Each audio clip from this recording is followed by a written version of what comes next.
중국이 대만 위기가 고조되고 있는 가운데 한국과 미국이 군사 동맹을 강화해 유사시 대만 편을 들 것을 매우 우려하고 있다고 홍콩의 사우스차이나 모닝포스트 SCMP가 이를 보도했습니다.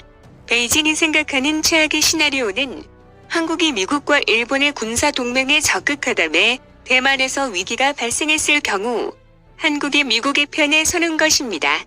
중국의 유명 싱크탱크 인중국 현대국제관계연구소 시서는 최근 보고서를 내고 이 같은 상황에 대비해야 한다고 경고하고 나섰습니다.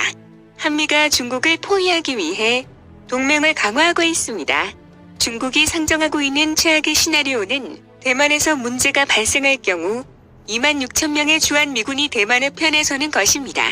2019년 미국은 중동이나 남중국해, 대만해 협등에서 미국의 군사지원 요청을 포함하는 공동위기관리 매뉴얼을 확대하기를 원하고 있지만 한국은 이를 반대하고 있습니다. 그러나 상황이 어떻게 변할지는 모른다며 모든 옵션과 시나리오가 테이블에 오를 수 있다고 시선은 지적했습니다. 최근 한미 군사협력은 강화되고 있습니다. 지난 5월 미국은 한국의 미사일 사거리에 대한 수십 년 된 제한을 해제했습니다. 4개월 후 한국은 잠수함에서 탄도미사일을 발사했는데 이는 비핵 국가 중 최초입니다.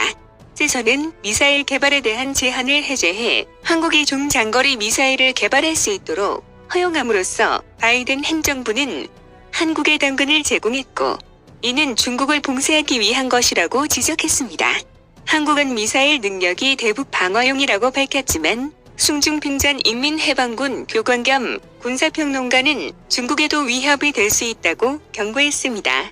한국이 중미 중 어느 한쪽을 선택하기는 어렵겠지만 전쟁이 나고 동맹하에 있다면 한국은 미국을 따를 수밖에 없다고 했습니다.